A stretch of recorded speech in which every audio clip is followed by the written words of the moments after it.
My fiancée accepted her ex's proposal and shamelessly told me, "We're planning the wedding, but we're short on money.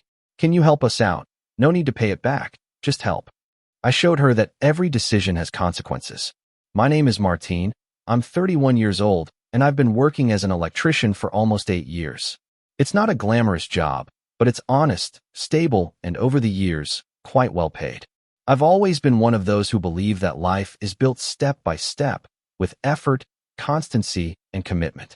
No magic shortcuts. Until recently, my life followed exactly that path.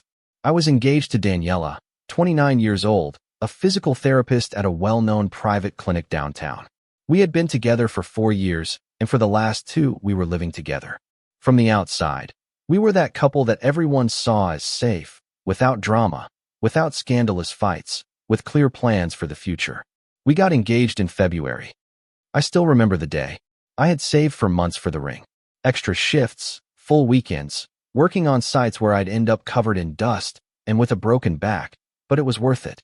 When I knelt down and asked the question, Daniela cried, hugged me, and said, yes, almost without letting me finish the sentence.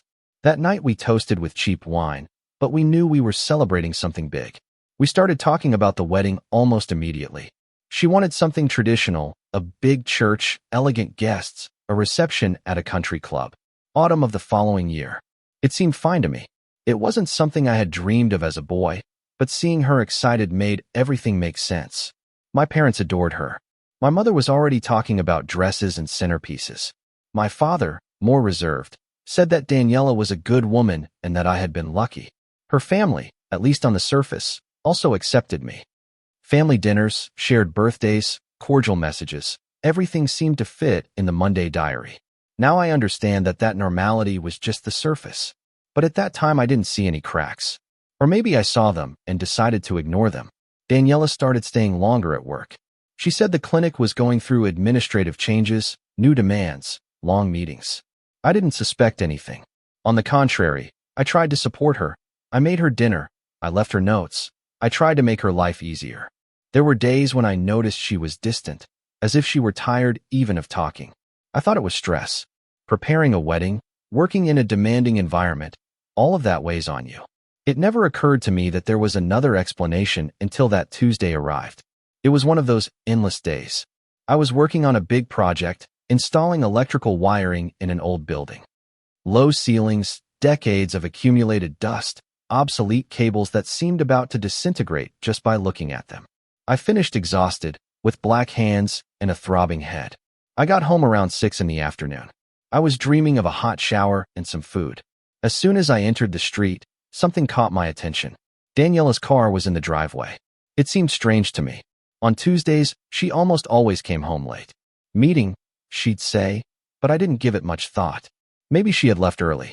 I entered the house, and the atmosphere felt different, silent, heavy. Daniela was sitting on the sofa, still in her work clothes. She wasn't looking at her cell phone or the television. She was just there with her hands together and her gaze fixed on an invisible point. I dropped my tool bag at the entrance. "Everything okay?" I asked. She looked up. She had that expression you only see when someone is about to change your life. Nervous, tense, as if she had rehearsed what she was going to say 1,000 times without finding the right words. "Martine, can we talk?" she said. "I need to tell you something." That tone, the tone that tightens your chest, even before you understand why. I sat down in front of her. "Sure. What's wrong?" She took a deep breath. She didn't cry. She didn't hesitate too much. She just blurted it out. "Yvonne proposed to me today." At first I laughed. I really thought it was an absurd joke, an out-of-place comment, something I had seen on social media, or a strange story from work. What did I say? "Yvonne, your ex from high school didn't smile, didn't move." She was looking at me waiting for my reaction, and that's when I felt something break inside me. I asked her since when she had been seeing him. She looked down. She said for a while now.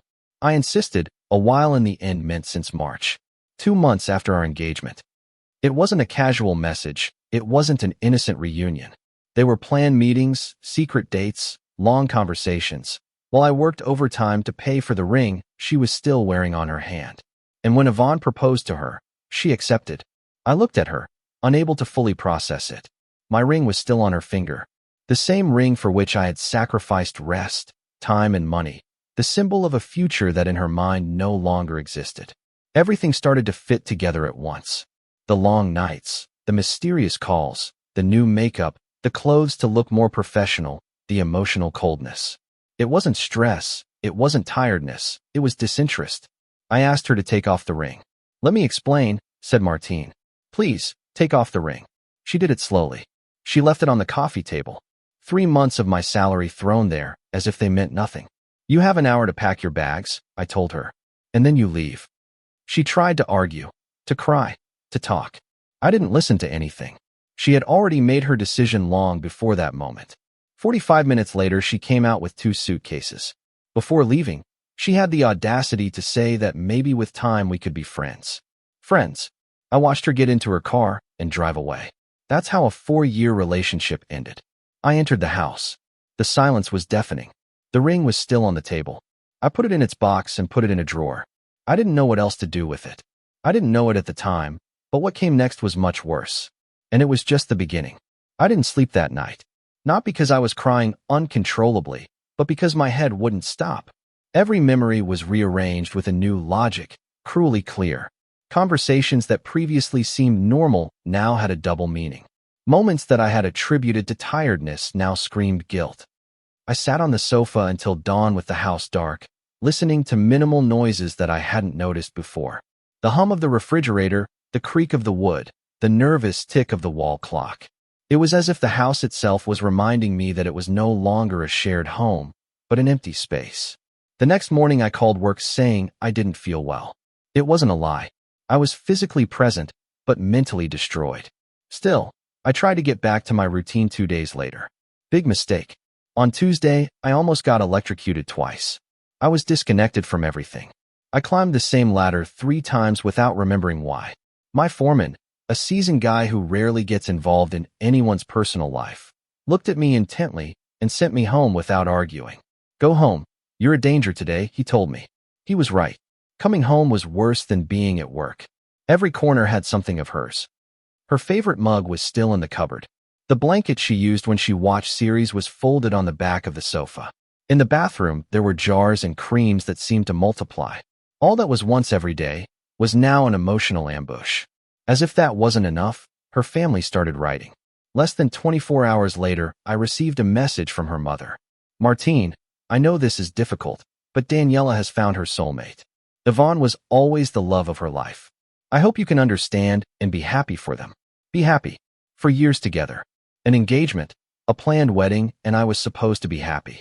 Then came the message from her father, a long audio full of empty phrases, that things happen for a reason, that true love finds its way, that Yvonne and Daniela had a real story since they were young. "I seem like a good guy," he said, "but sometimes one is just passing through someone else's life." Her sister was the icing on the cake. She wrote to me that she had never seen Daniela so happy, that she was finally with who she really should be with, that true love always wins. No one apologized, no one acknowledged the harm, no one mentioned the betrayal. I was the collateral damage of a romantic story that they needed to justify. I blocked them all without explanations, without goodbyes. I didn't want to carry their guilt disguised as cheap spirituality. My parents reacted differently. My mother literally cried for me, for what we had planned, for the life she imagined me building. My father got angry. He asked me if I wanted him to go talk to Yvonne. I had to stop him. I didn't want more chaos. The one who really supported me was my sister Veronica. She would show up every few days with takeout. She made sure I ate something decent. She would sit with me while I talked. I vented anger, sadness, disbelief. She didn't try to fix anything. She just listened, and when it was necessary, she said the obvious.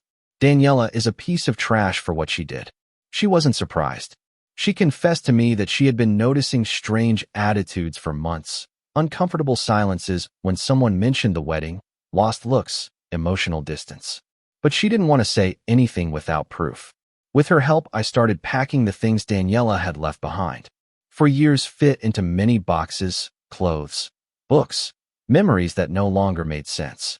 I took everything to her sister's house without a word. 3 weeks later, the official announcement appeared. Professional photos in a downtown park. Daniela and Yvonne smiling as if nothing had happened. The ring was bigger than the one I had given her. It shouldn't have mattered to me, but it did. The comments were even worse. Destiny. True love always comes back. A fairy tale story. I felt nauseous. Not because of them, but because of how easy it was to erase my place in the story. I stopped looking at social media. I focused on work. I took on extra projects. I started to feel useful, centered again. I started to rebuild myself without realizing it. I thought the worst was over.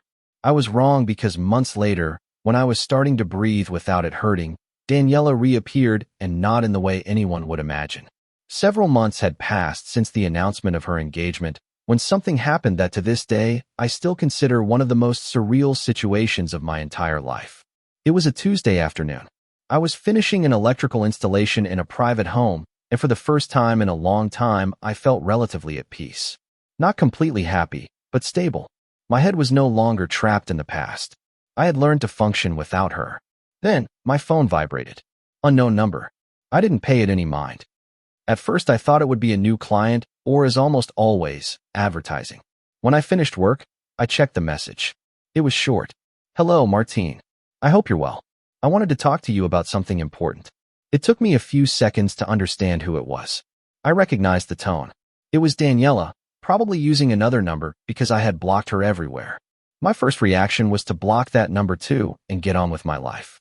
But curiosity got the better of me. I thought that after everything that had happened, nothing could surprise me. I already answered her with a single word. What? The answer came almost immediately. She told me that she and Yvonne were planning their wedding for the following month. So far, nothing new. Then she added that their budget had gotten out of hand and that they were going through a difficult time financially. And then came the sentence that I still find hard to write without disbelief. She asked me if I could help them financially, not as a loan, not as something to be repaid, just help. A contribution to their wedding. I had to read the message 3 times. I stared at the screen for about 10 minutes, waiting for haha, just kidding or something to appear that would indicate that this wasn't real. It wasn't. The woman who left me for another man, who destroyed a 4-year relationship, who got engaged to her ex just weeks later. Now she wanted me to finance her wedding with him, and as if that weren't enough, she added, Yvonne doesn't know I'm writing to you, so don't worry. As if that were reassuring. As if the fact that she was hiding something so big from her fiancé was a point in her favor. The audacity was absolute. I asked her with all the calm I could muster why she thought I would want to do something like that. Her answer was even more insulting. She told me that we had shared 4 years together, that I had always been a good person, someone generous, someone who cared about the happiness of others, that even though our thing hadn't worked out, she hoped I would want her to be happy and have the wedding of her dreams. According to her, that's what noble people do. It was pure manipulation, a crude attempt to make me feel guilty for not financing her happy ending, as if saying no would make me a resentful person instead of someone with dignity. And then she crossed another line. She mentioned my extra jobs. She said she knew that lately I was doing well financially. That's when I got alarmed. How the hell did she know that? Did she talk to mutual friends? Did she spy on me through social media? She said that Yvonne's construction company was not going through a good time, that they had already paid advances to suppliers, that they just needed a few thousand to cover what was missing, a few thousand for her wedding with the man she chose over me. I decided to answer her, and I was clear. I told her she had completely lost her mind if she thought I was going to give her a single cent, much less to finance her wedding with another. That it was such a great lack of respect that I didn't even know where to begin to explain it. Her reaction was immediate. She got defensive. She said she was only asking because she thought I was mature enough to have gotten over the breakup, that helping her would show I held no grudge. More manipulation disguised as emotional maturity. I told her to delete my number and never contact me again. That if she needed money, she should ask her family, the same family that so celebrated her decision to leave me or Yvonne, her future husband. She insisted one more time. She accused me of being resentful. She said I was stuck in the past. I didn't answer. I blocked her, but that conversation left me thinking something disturbing. Daniela had not only crossed a line, she had shown that in her mind I was still a utilitarian option, a backup, an emotional and financial ATM that she could turn to when her plan began to falter. And the worst part was how natural it had been for her to ask me. There were no apologies, no shame, no awareness of the inappropriateness, just expectation. At that moment, I understood something important. If that relationship had continued, the boundaries would have been non-existent. Today, money for the wedding. Tomorrow, help with a mortgage. The day after tomorrow, who knows? I thought that would be the end of it. Again, I was wrong because what was happening behind the scenes with Yvonne and Daniela was much darker and would soon come to light. After blocking her, I tried to get back to my routine. Work, gym, quiet weekends. I kept telling myself it was no longer my problem, that the best thing I could do was to keep my distance. And for a while it worked until one night my sister Veronica called me, and as soon as I answered, I knew something was wrong. Martine, now I understand everything she said. And I think you need to know. Veronica was always careful. She never called me to fuel the drama. If she said I had to know something, it was because there was no way to ignore it anymore. It turns out she had heard rumors from mutual friends, but she didn't want to tell me until she confirmed. They weren't gossip, they were facts. The perfect love story between Daniela and Yvonne lasted exactly 6 months. 6. According to what Veronica could reconstruct, Yvonne was unfaithful to her from practically the beginning. And I'm not talking about an isolated slip-up. He had parallel relationships with several women at the same time. 3 to be exact. Each one believing she was the official one. One of them discovered everything and decided to expose him. She contacted Daniela directly and sent her screenshots, photos, conversations, even videos. Impossible to deny evidence. When Daniela confronted him, Yvonne didn't try to defend himself. He didn't apologize. He didn't justify himself with cheap excuses. He simply told her that he wasn't ready to commit and that she should never have expected fidelity from him, as if being unfaithful were an implicit condition that she had to accept. But that wasn't the worst. The arguments became frequent. Screams, insults, control. Until one night, everything overflowed. Daniela threatened to leave. Yvonne held her with such force that he left visible marks on her arms. When she tried to leave the apartment, he pushed her against the wall. She hit her head. She ended up with a black eye. The neighbors heard the screams and called the police. According to Veronica, it wasn't the first time.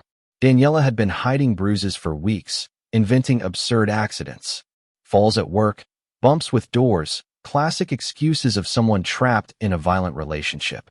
When I heard all that, I didn't feel joy. I didn't feel satisfaction. I felt something different, a bitter confirmation.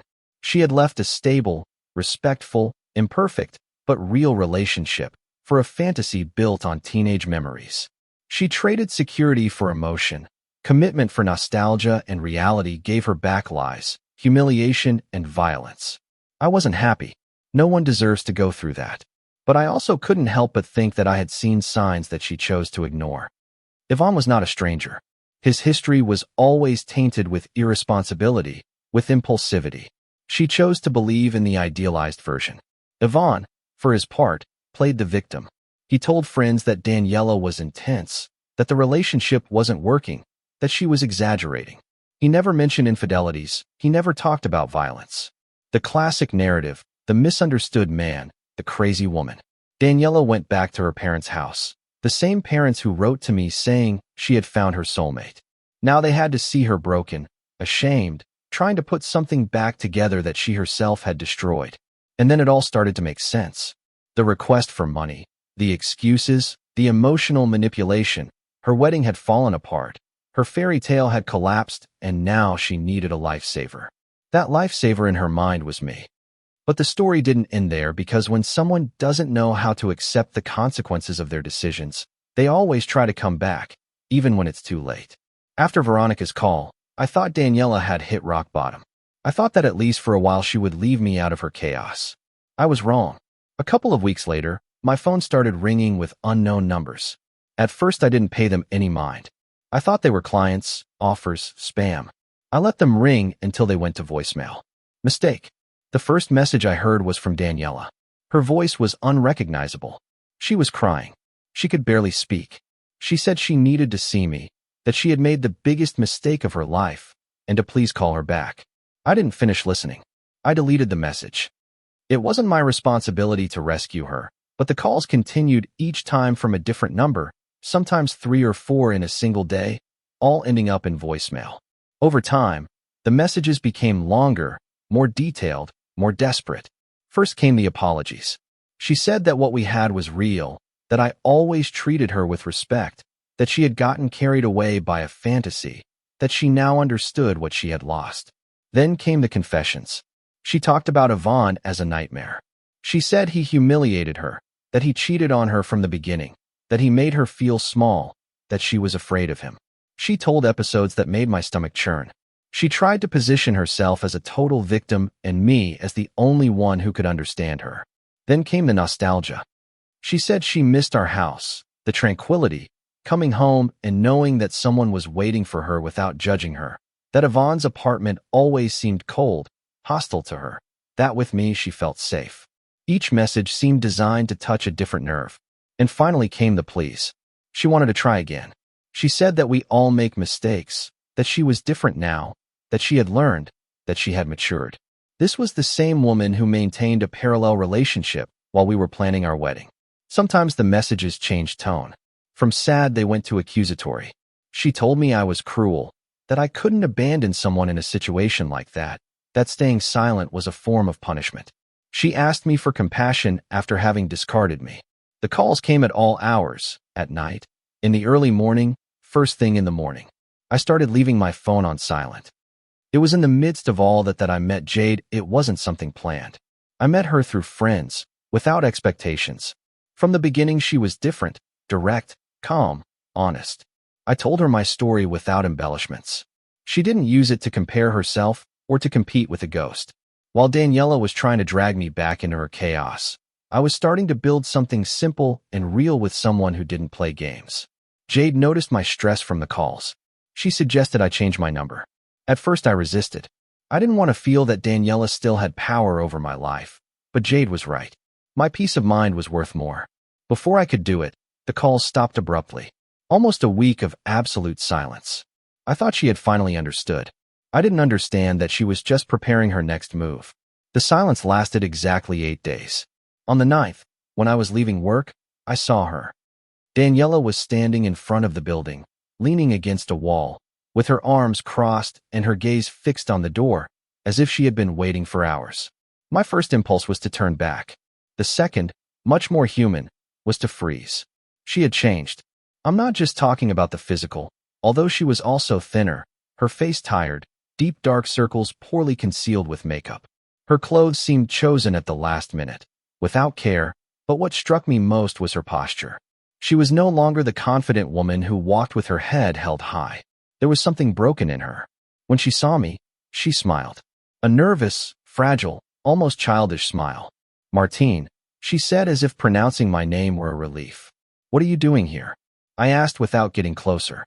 "I needed to see you. You weren't answering. You changed something. I felt it." I didn't know whether to laugh or worry. I told her it wasn't a good place or a good time, that I didn't want to talk.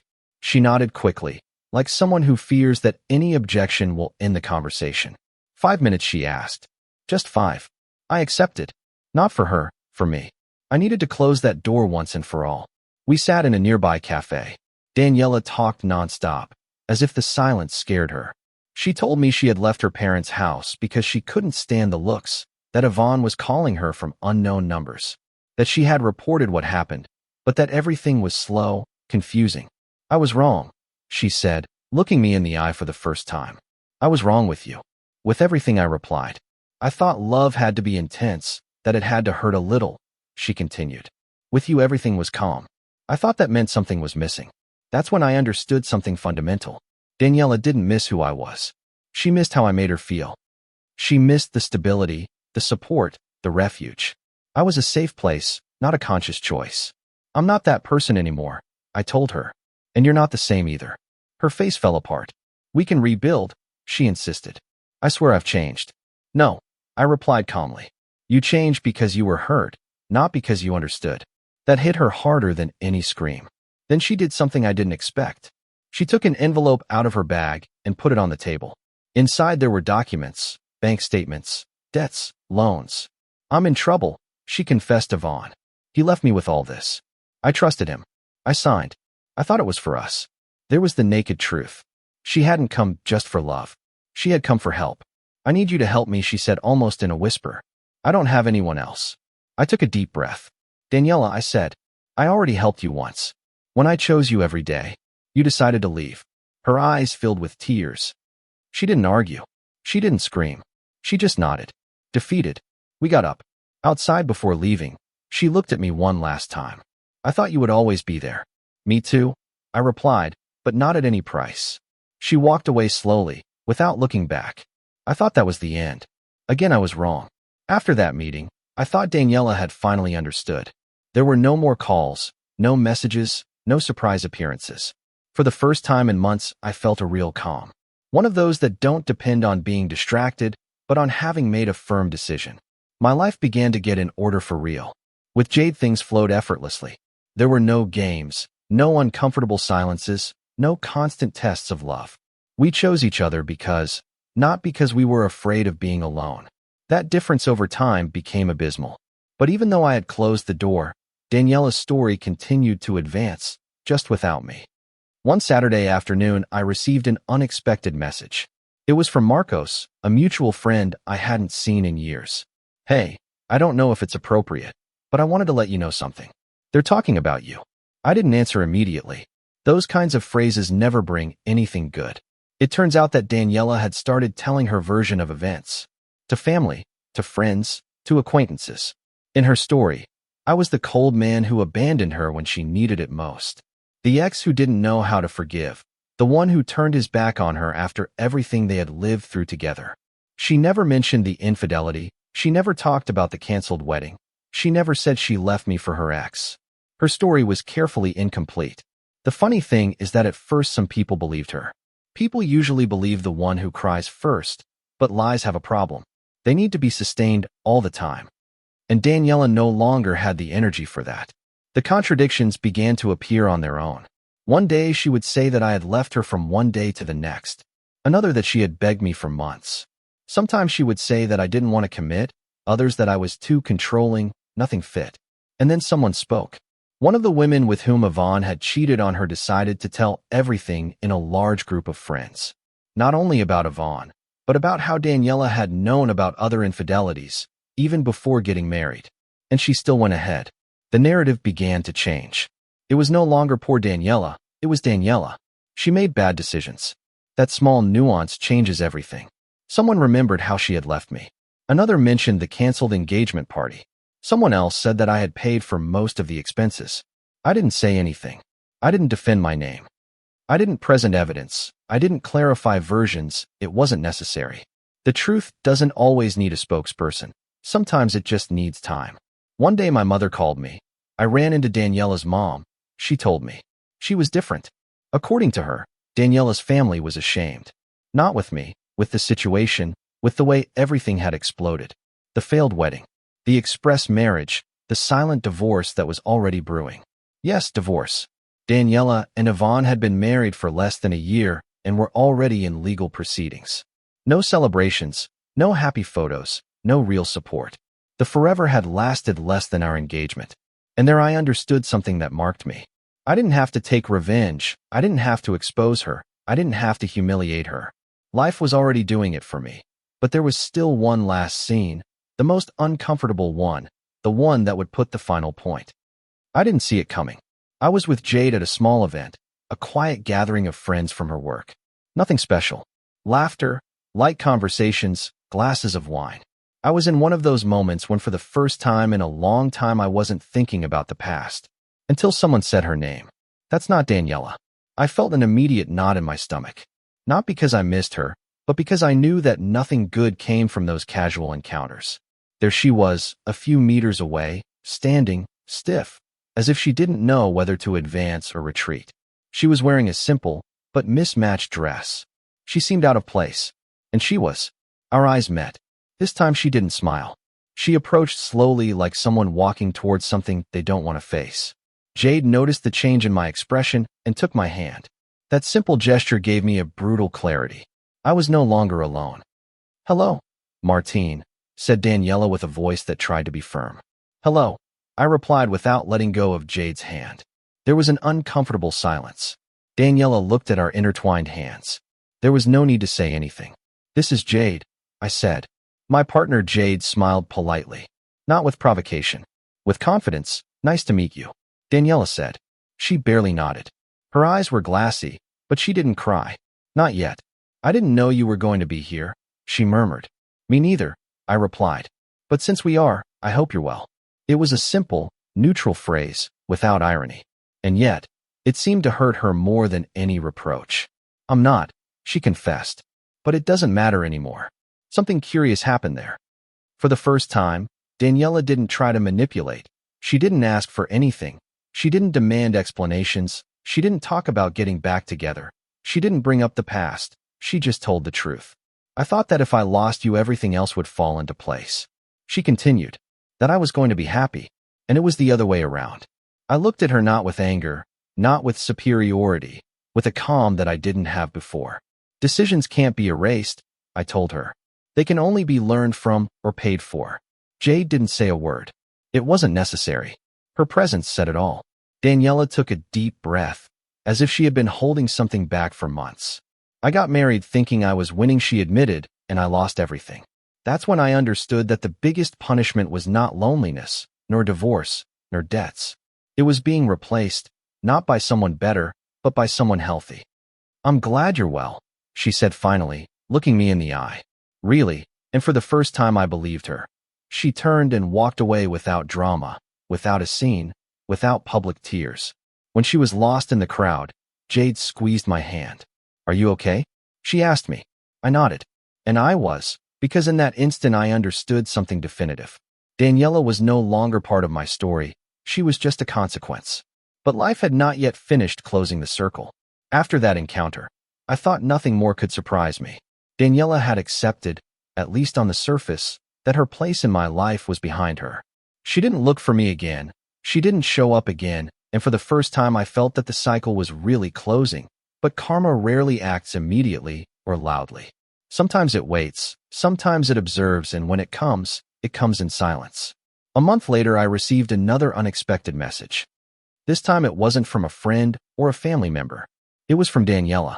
The message was short. I just wanted to let you know that I'm moving. I'm leaving the city. I didn't answer right away, not out of indecision, but because I no longer felt any urgency. That detail, as small as it may seem, says a lot about how much everything had changed. Hours later, I wrote something simple. I hope you do well, nothing more. Days later, I learned the full context. The divorce with Yvonne had been more complicated than she expected. The debts she had signed were still in her name. He disappeared. He literally changed city, number, circle. She was left alone with obligations she couldn't afford. She had to sell things. First big objects, then memories. Gifts. Finally, the wedding dress. Yes, the same dress she had gotten married in believing she had won. She sold to pay off part of a debt. When I heard that, I didn't feel joy nor sadness. I felt a kind of cold closure, like when you finish reading a hard but necessary book. Daniela's family also fragmented. Her parents argued constantly. Her mother was angry with her, her father tired.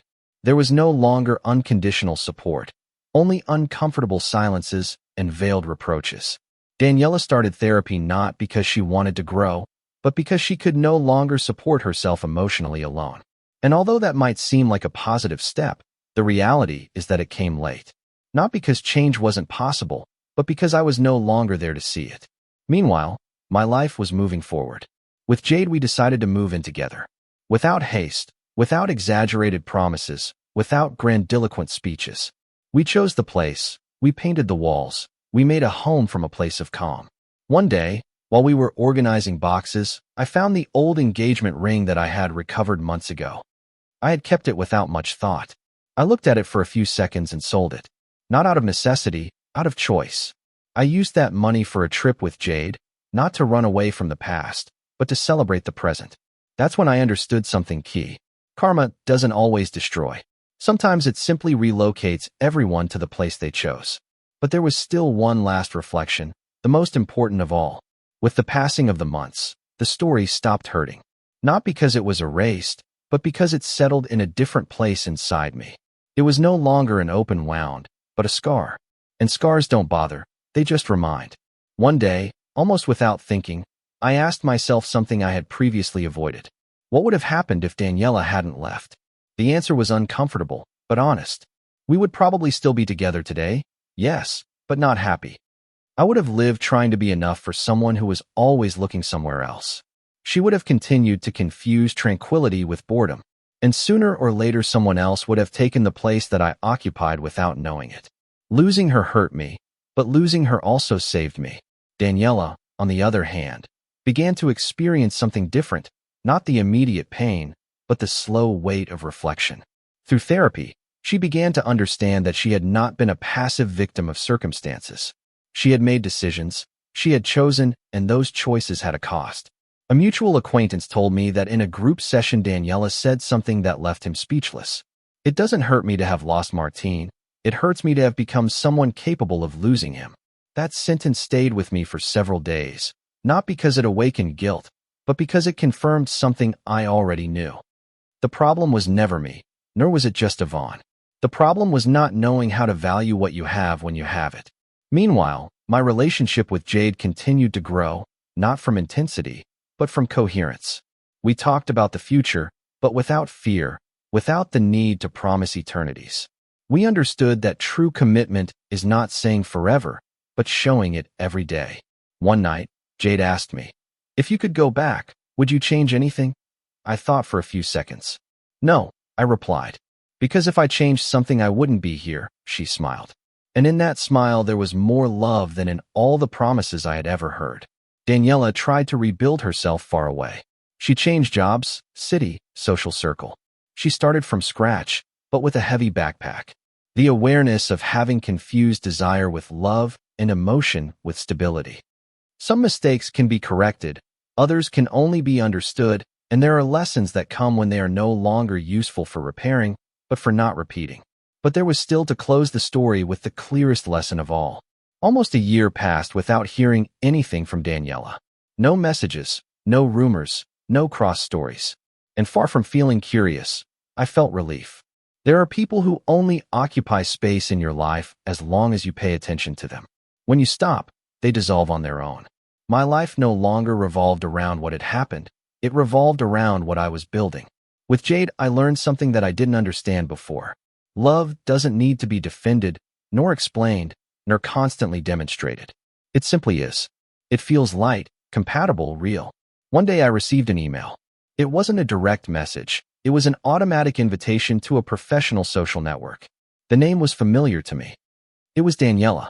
I didn't accept it immediately, not out of spite, but because I no longer knew what place someone like that could occupy in my present. Still, I checked her profile. New city, new job, generic description, neat photos, but without shine. She seemed stable, but not fulfilled. I saw no trace of Yvonne. I saw no references to the past. It was as if she had erased entire chapters of her life. And there I understood something important. When someone erases so much, it's not because they have healed, it's because it still hurts. That same night, Jade and I talked about plans. Nothing spectacular. Simple trips, possible projects, a shared life from a place of calm. You know what's best? She told me that we're not running away from anything. She was right. Accepting Daniela's invitation was not going to add anything, nor was rejecting it. So I did something that would have seemed impossible to me before. I did nothing. I left the email there without an answer. And that was enough because sometimes closure is not a conversation, nor an explanation, nor an explicit forgiveness. Sometimes closure is understanding that you no longer need to say anything. Daniela chose her path. I chose mine, and neither of us could walk the others without paying a price. But there was still one last reflection, the one that transforms the story into a lesson. With time I understood something that I couldn't see before because I was too deep in the pain. Life doesn't punish out of malice, it teaches out of coherence. For a long time I thought that Daniela's betrayal had been the worst moment of my life. I believed that losing the woman I thought I would marry was a huge injustice. I asked myself 1,000 times what I had done wrong, what I was lacking, what I could have changed. Today I know the truth. I didn't lose a relationship. I lost a wrong illusion. Daniela didn't leave because I wasn't enough. She left because she confused stability with monotony and emotion with love. She chose what seemed more intense, more exciting, more cinematic, and life gave her exactly that, without a filter. I did nothing to take revenge. I didn't pull strings. I didn't expose conversations. I didn't tell my version out loud. I simply moved on, and that's what hurt her the most. because there is something that very few people are prepared to accept.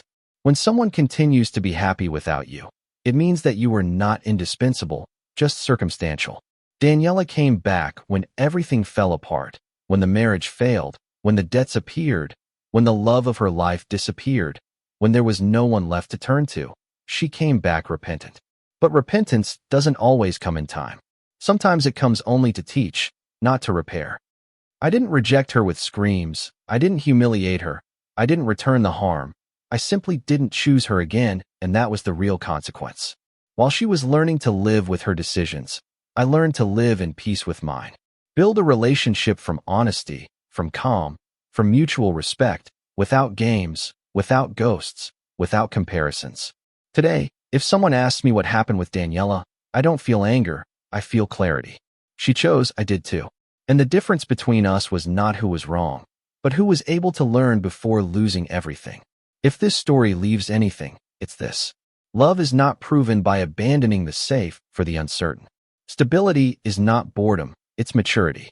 And important decisions are not measured by how they begin, but by how they end. Daniela came back repentant. I had already moved on, and so I understood that karma doesn't always scream, it doesn't always destroy, it doesn't always punish. Sometimes it simply leaves everyone where they decided to be.